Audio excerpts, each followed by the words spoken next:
sehingga kita ada sampai saat ini. Mari kita siapkan hidup kita untuk beribadah kepada Tuhan, biar kasih Tuhan terus menyertai hidup kita, biar kita mau merasakan lawatan Tuhan bekerja di dalam kehidupan kita. Puji Tuhan, katakan Kau Bapa yang mengasihiku. Haleluya.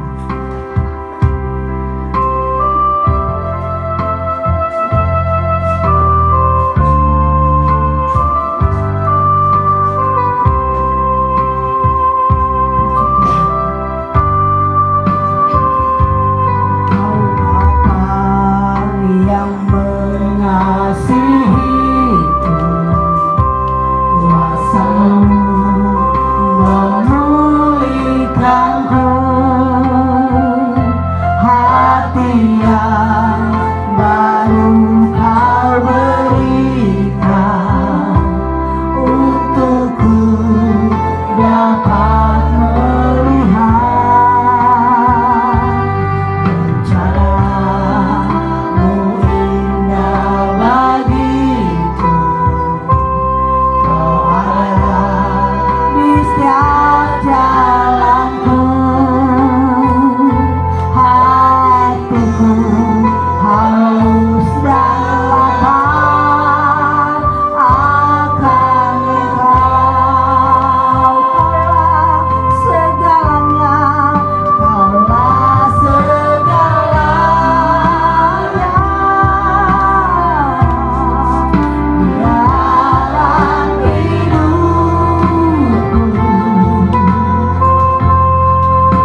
Tuhan.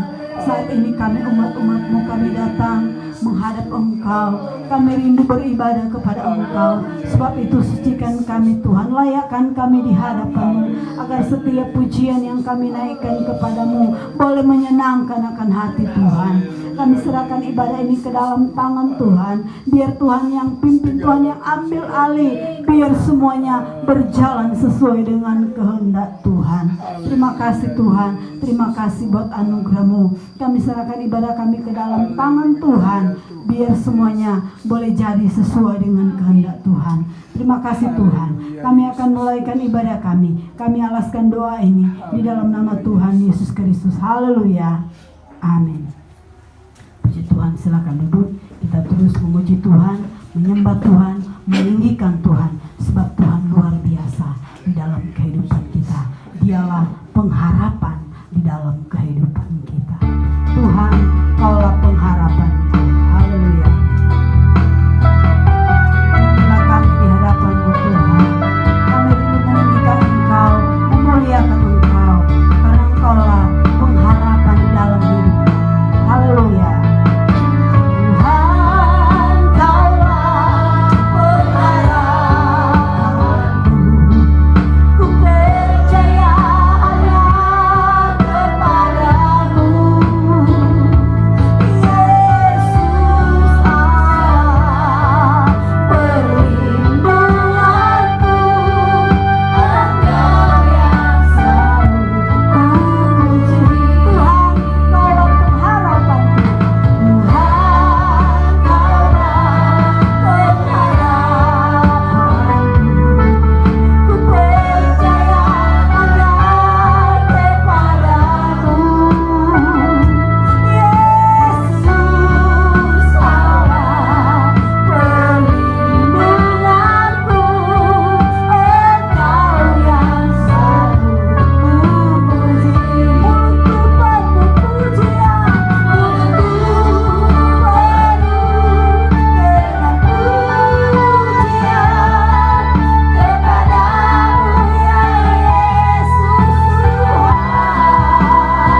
segala kemuliaan hanya bagimu Tuhan. Di Allah yang layak kita muliakan. Amin. Haleluya. Sebentar sekali untuk berdiri, kita angkat pujian. Tuhanlah kekuatan dan mazmurku. Kita mau puji Tuhan, kita mau tinggikan Tuhan, sebab hanya Dia yang layak kita muliakan. Haleluya. Puji Tuhan.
Hari yang telah dijadikan Tuhan, kita mau bersuka di dalam Tuhan. Amin. Kita mau bersorak bagi Tuhan karena Dia ajaib dan luar biasa. Haleluya. Puji Tuhan.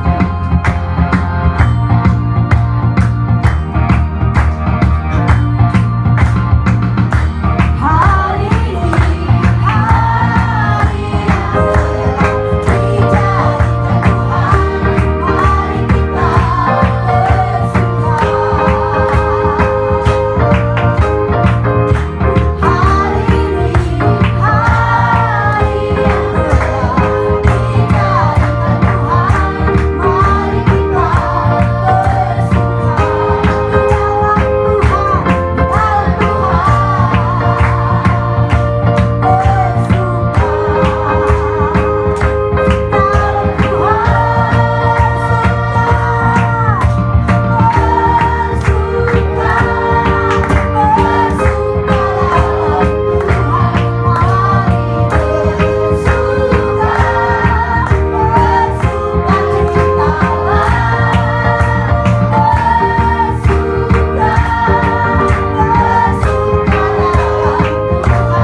dunia ada sukacita di dalam Tuhan. Amin. Dunia tidak memberikan damai sejahtera, tapi sukacita yang sempurna hanya kita dapatkan di dalam Tuhan. Amin. Puji Tuhan.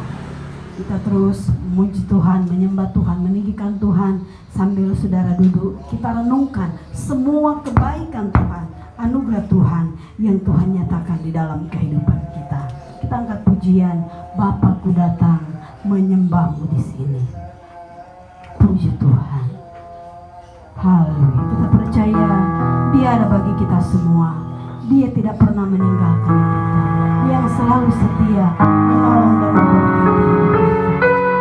Puji Tuhan. Inilah kami di hadapan-Mu Bapa. Engkaulah segala-galanya dalam hidup kami Tuhan. Amin. Haleluya.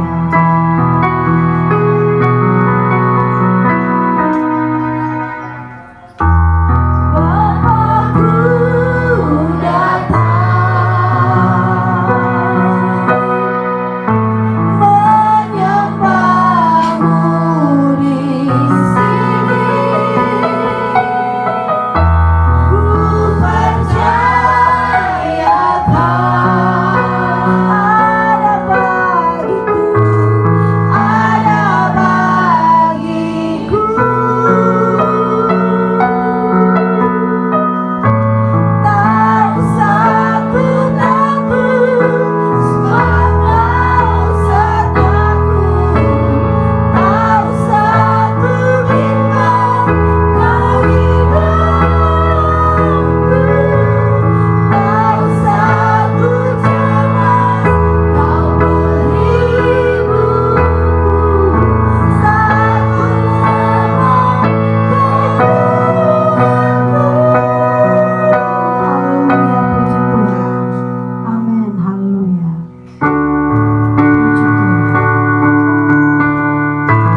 pengakuan kami kepadamu.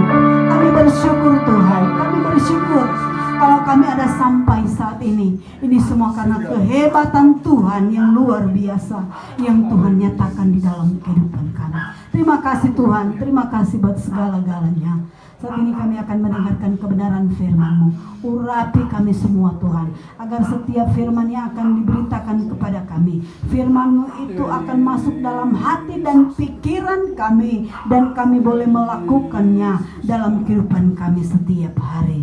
Terima kasih Tuhan. Urapi kami semua, urapi hamba-Mu yang akan menyampaikan firman-Mu, biar dia boleh memberitakan firman-Mu seturut dan sesuai dengan kehendak Tuhan. Terima kasih Tuhan. Dalam nama Yesus kami siap dengar firman Tuhan. Haleluya. Amin.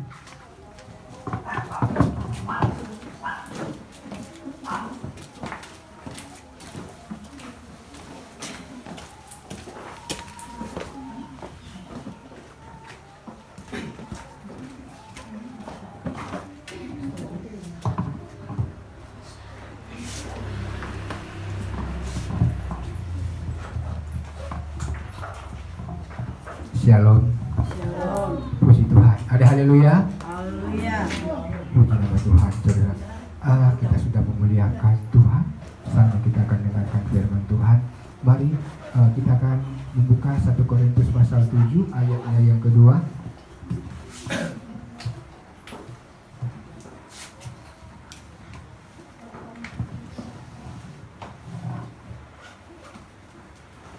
Korintus pasal 7 ayat 2. Sejumpa kita semua untuk bangkit berdiri, kita akan baca sama-sama ayat ini.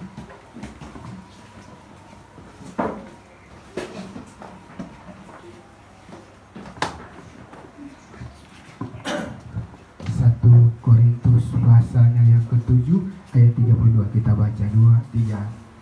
Aku ingin supaya kamu hidup tanpa kekhawatiran. Orang yang tidak beristri memusatkan perhatiannya pada perkara Tuhan, bagaimana Tuhan berkenan. Puji nama Tuhan. Sampai di sana pembacaan Alkitab. Pembahasan kita pada pagi ini pada ayat 32 ini bagian A. Saya baca sekali lagi.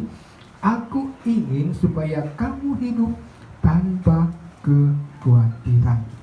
Nah, Rasul Paulus, surat Rasul Paulus kepada jemaat Tuhan yang ada di Korintus mengingatkan supaya jemaat jangan hidup dalam kekhawatiran. Saudara, kekhawatiran dalam kamus besar bahasa Indonesia, dia katakan di sana takut, gelisah, cemas akan sesuatu yang belum pasti. Nah, saudara, dunia ini penuh dengan ketidakpastian. Perjalanan hidup manusia kadang di atas, kadang di bawah. Usaha manusia, karir manusia, aktivitas manusia kadang naik, kadang turun. Ya, kadang di atas, kadang di bawah.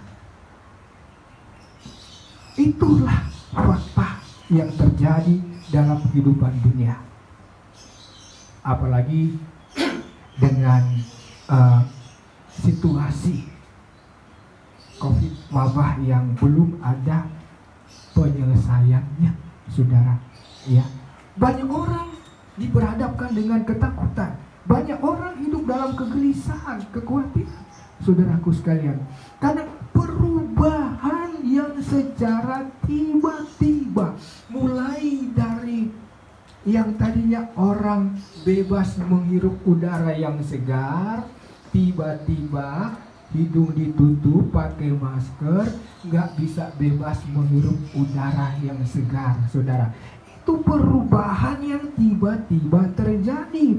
Artinya dunia ini penuh dengan ketidakpastian. Tetapi di dalam Yesus ada kepastian. Amin, saudara. Hanya Yesus yang mampu memberikan kepastian kepada saya dan saudara. Dunia tidak bisa memberikan kepastian kepada saya dan saudara. Ada begitu banyak usaha yang sukses, yang berhasil, yang hari-hari ini mengalami goncangan, ya, karena usaha mereka terguncang. Saudaraku sekalian, ya, begitu banyak karyawan yang di PHK, yang tadinya tidak ada masalah dalam ekonomi, tiba-tiba menghadapi masalah. Saudaraku sekalian, ya, masalah membuat orang hidup dalam ketakutan dan kekhawatiran. Saudaraku sekalian, ya, saudaraku sekalian, orang yang dikuasai dengan kekhawatiran, akibatnya, saudara, dia tidak bisa tidur, ya. Benar tidak? Saudara, kalau dikuasai oleh kegelisahan, ketakutan, kekhawatiran, bisa tidur tidak? Tidak. Gak bisa tidur, ya. Gak bisa tidur, saudara. Akhirnya sakit kepala. Benar tidak? Sakit kepala, asam lambung naik, tensi naik, gula darah naik. Saudara, cuma pendapatan ekonomi yang gak naik. Haleluya. Itu dampak, saudara, efek daripada hidup dalam kekhawatiran. Itu sebabnya, saudara, firman Tuhan datang melalui Rasul Paulus mengingatkan. Dia bilang, aku mau supaya kamu hidup tanpa kekhawatiran. Dia tahu bahwa kekhawatiran bisa menimpa siapa saja, termasuk anak-anak Tuhan, bisa ditimpa dengan kekhawatiran, ketakutan, kegelisahan. Saudaraku, ya, akibat daripada kekhawatiran, kegelisahan, maka orang tidak menikmati kedamaian. Benar tidak? Orang tidak menikmati sukacita, orang tidak menikmati damai sejahtera, ya. Yang ada adalah tekanan-tekanan mental yang datang dalam dirinya, sehingga Rasul Paulus ingatkan, ya, supaya jangan hidup dalam kekhawatiran. Saudara, saya katakan tadi bahwa kekhawatiran itu bisa menimpa siapa saja, termasuk anak-anak Tuhan. Murid-murid Tuhan Yesus pun pernah mengalami ketakutan ketika mereka mengalami masalah, persoalan, ketika dalam perjalanan mereka, ya, dengan perahu di sebuah danau. Saudaraku sekalian, tiba-tiba datang angin topan, tiba-tiba datang badai yang luar biasa, yang membuat murid-murid Tuhan Yesus diliputi dengan ketakutan, kekhawatiran, kecemasan yang luar biasa. Mereka pikir mereka akan tenggelam. Tetapi ketika Yesus bangun,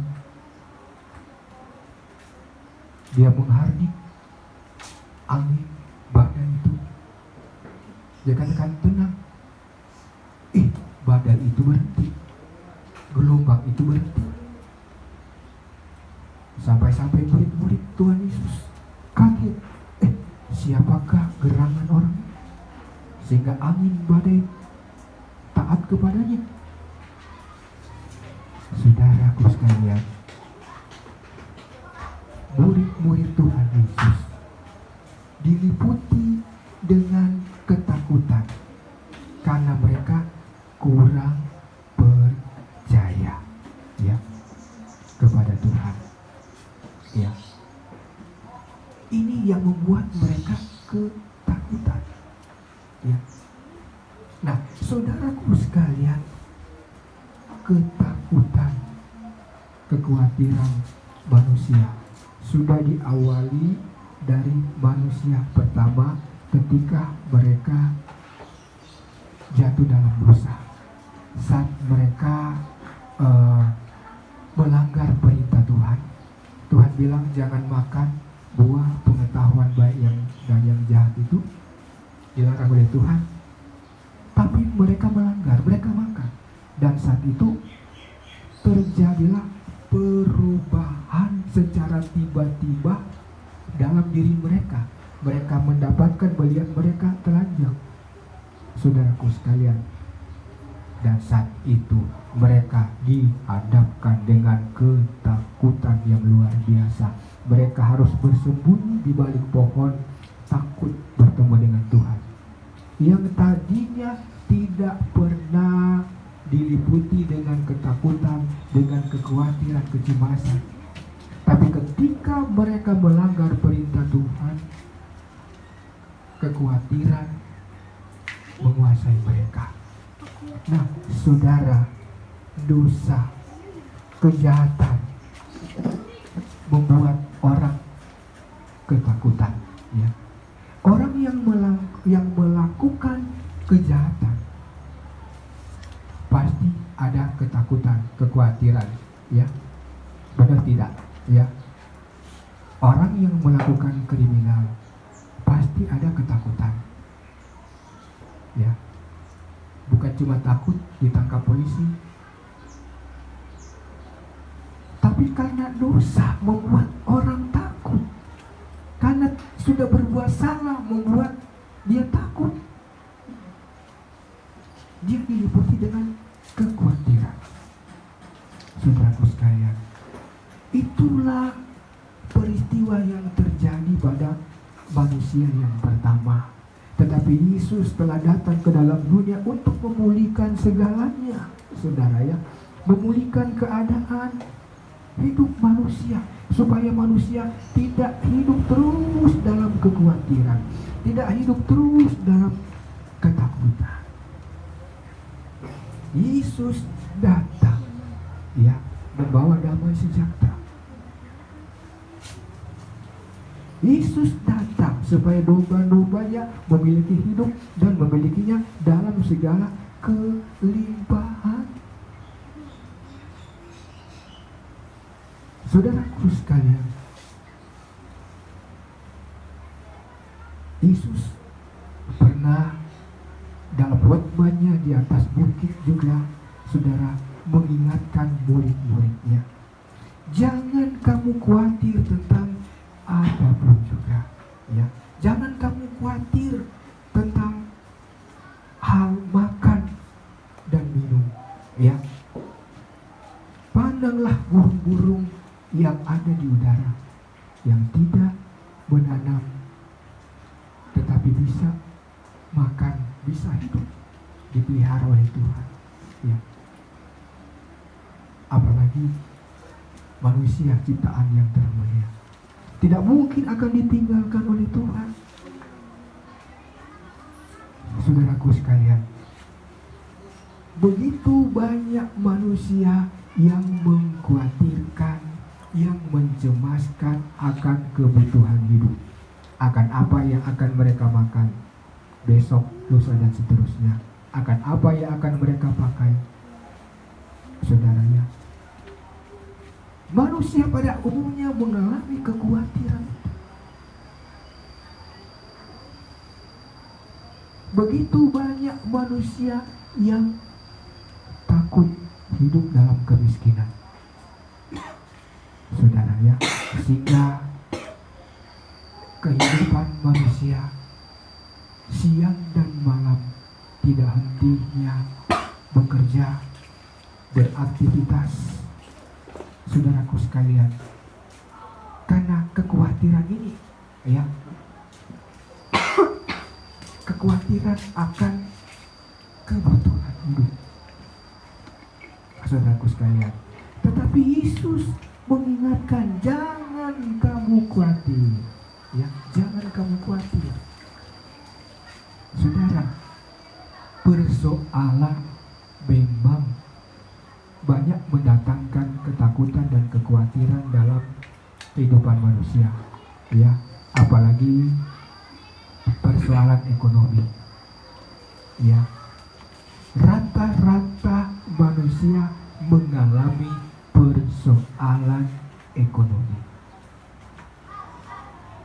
dan begitu banyak yang hidup dalam ketakutan dan kekhawatiran dengan persoalan ekonomi, saudara. Nah, bagaimanakah kita anak-anak Tuhan sebagai orang yang percaya ketika kita mengalami masalah ekonomi? Adakah kecemasan, ketakutan dalam diri kita, saudara, ya? Bangsa-bangsa mencari, saudara, kekayaan siang dan malam. Ketika terjadi masalah ekonomi, maka mereka mengalami kekhawatiran yang sangat luar biasa. Apalagi dengan situasi sekarang kita melihat, ya, banyak yang mengalami kejatuhan ekonomi, ya, karena goncangnya usaha, ya, sehingga mengalami persoalan ekonomi.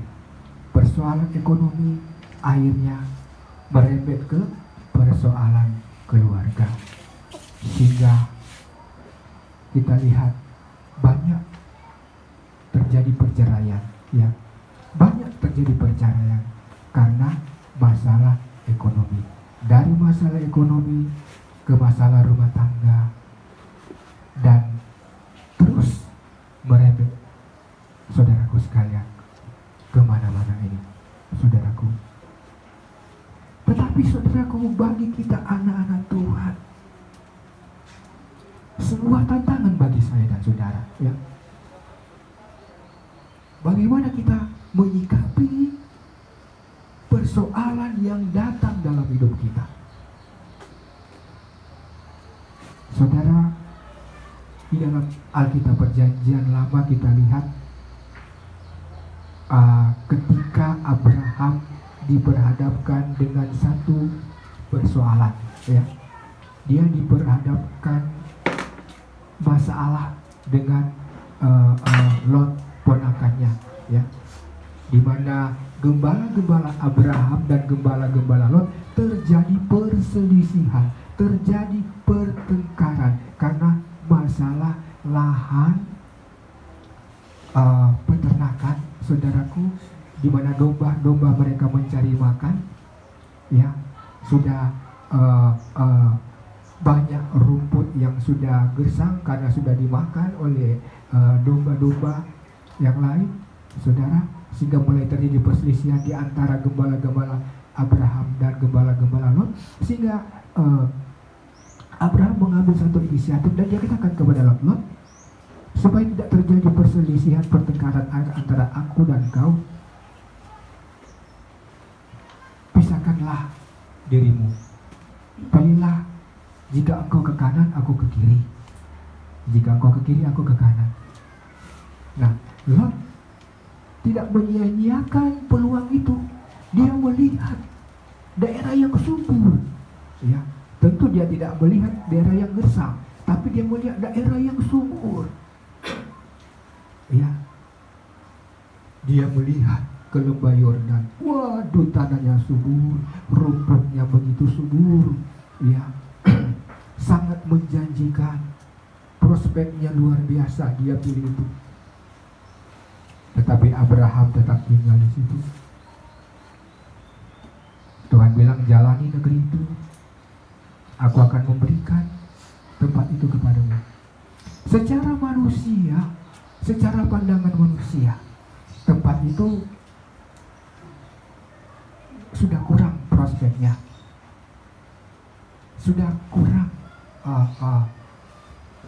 kira-kira sudah kurang menjanjikan, ya, karena lahannya sudah habis rumput-rumputnya banyak sudah dimakan oleh domba-domba daripada Lot, saudara, ya. Secara manusia nggak mungkin lagi ada prospek di situ. Tapi Abraham tetap bertahan di situ. Kenapa? Karena dia percaya kepada Tuhan. Amen. Dan akhirnya Tuhan memberkati dia di situ. Berbeda dengan Lot yang pada akhirnya ketika Sodom dan Gomora dihukum, dimusnahkan oleh Tuhan dengan api dari langit, usaha Lot juga di sana ikut terbakar, ya. Kepunyaan Lot juga habis. Ketika Lot, istri, anak-anak yang keluar dari daerah itu, mereka tidak membawa apa-apa, saudara. Tetapi Abraham diberkati oleh Tuhan. Amen. Karena Tuhan menyertai dia. Saudara, saya mau katakan, dimanapun kita berada, kalau Tuhan bersama kita, kalau Tuhan menyertai kita, pasti kita tidak akan kekurangan. Kita akan diberkati di sana, saudara-saudara. Kita akan diberkati dimanapun kita berada. Mungkin secara manusia, secara mata lahirnya kita lihat tempat kita nggak ada prospek, ya, tempat tinggal kita, tempat usaha kita, tempat kita bekerja sudah nggak ada prospek, sudah nggak menjanjikan lagi. Tapi saya mau katakan, kalau Tuhan beserta kita, Tuhan ada di sana. Tuhan bisa mengubah, Amen. ya. Tuhan bisa mengubah padang gersang menjadi padang yang subur, ya. Tuhan bisa merubah air mata menjadi satu kesukaan dalam hidup kita, saudaraku. Asal kita percaya kepada Tuhan. Sebab itu saya mau katakan, saudara, di sini bagaimana mencegah kekhawatiran itu, ya. Bagaimana supaya kita tidak dikuasai oleh kekhawatiran. Bagaimana supaya hati kita ini selalu enjoy, selalu senang, tidak dikuasai oleh perasaan takut menghadapi hidup ini. Yang pertama adalah dekat dengan Tuhan. Sekali lagi, yang pertama adalah dekat dengan Tuhan. Pemazmur mengatakan, hanya dekat dengan Allah aku rasa tenang. Saudara, ya, dunia tidak bisa memberikan ketenangan. Uang tidak bisa memberikan ketenangan bagi saya dan saudara. Sebentar kita punya banyak uang, sebentar udah nggak ada, saudara. Dunia tidak bisa memberikan ketenangan. Pekerjaan tidak bisa memberikan ketenangan. Jabatan tidak bisa memberikan ketenangan. Sebentar jabatan kita bagus, sebentar jabatan sudah dicopot, ya. Sebentar karir kita bagus, sebentar karir kita sudah gak bagus, ya. Hanya Tuhan yang mampu memberikan ketenangan kepada saya dan saudara. Hanya Tuhan yang mampu memberikan kebahagiaan, sukacita yang besar dalam hidup kita. Itu sebabnya mari kita mau dekat dengan Tuhan. Bagaimana kita mau dekat dengan Tuhan? Tentu pertama kita harus mencari Tuhan. Kita harus mencari Tuhan. Yang kedua, kita harus mengandalkan Tuhan. Ya, jangan andalkan kekuatanmu, jangan andalkan logikamu, tapi andalkan Tuhan, saudaraku. Ya, itu caranya kita mau dekat dengan Tuhan. Kita mau setia datang bersekutu dengan Tuhan. Kita mau setia mendengarkan firman Tuhan. Kita mau setia melakukan perintah Tuhan. Bukan hanya mendengar dan melupakan, tetapi mendengar dan melakukan firman Tuhan. Itu caranya kita mendekatkan diri kepada Tuhan.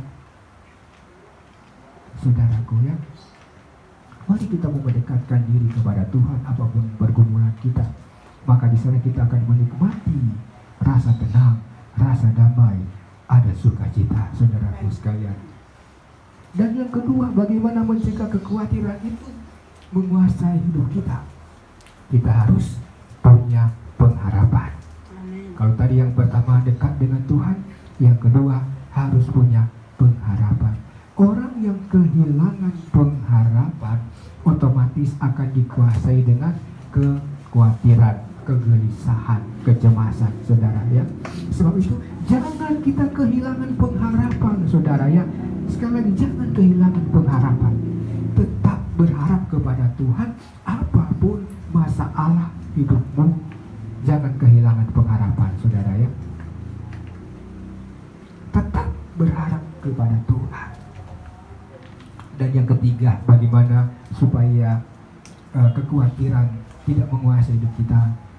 Selalu bersyukur, saudara. Amin. Saudara mau bersyukur kepada Tuhan? Ada haleluya. Selalu bersyukur. Ya, apapun yang kita dapat, besar, kecil, harus bersyukur. Jangan kita nanti gembira, bersyukur, bersukacita karena dapat yang gede. Ya. Ketika dapat yang kecil, kita bersungkut-sungkut. Ya. Gak boleh begitu, saudara. Apapun yang Tuhan kasih berkat pada hari ini, besar atau kecil, kita harus bersyukur kepada Tuhan. Ya. Kan ada pujian yang orang suka nyanyi di TV itu. Syukurin apa yang ada, hidup adalah anugerah. Luar biasa, saudara ya. Ini pesan moral, pesan-pesan saudara dalam hidup kita juga. Ya. Bersyukur dengan apa yang ada. Hidup cuma karena anugerah kok, saudara ya. Memang cuma anugerah itu hidup. Ya. Kita dapat besar itu anugerah, kita dapat kecil juga anugerah, saudara. Hanya bagaimana kita mau bersyukur, saudara. Ya. Kalau kita mau bersyukur selalu, maka hidup kita akan tenang, saudara ya. Hidup kita akan damai, kita akan selalu gembira, saudaraku. Saudara, betapa bahagianya kalau kita ada sukacita. Ya, karena firman Tuhan bilang, hati yang gembira adalah obat. Ya. Dan kegembiraan itu hadir kalau kita mau selalu bersyukur kepada Tuhan di segala waktu. Ya. Sebab itu sekali lagi firman Tuhan ingatkan saya dan saudara supaya kita jangan khawatir menghadapi hidup ini. Sesulit-sulitnya hidupmu, jangan khawatir, tapi terus berharap kepada Tuhan, terus percaya kepada Tuhan. Tuhan hadir, Tuhan ada untuk memberikan kelimpahan bagi kita. Amin. Puji nama Tuhan, firman Tuhan saya tibakan di sini.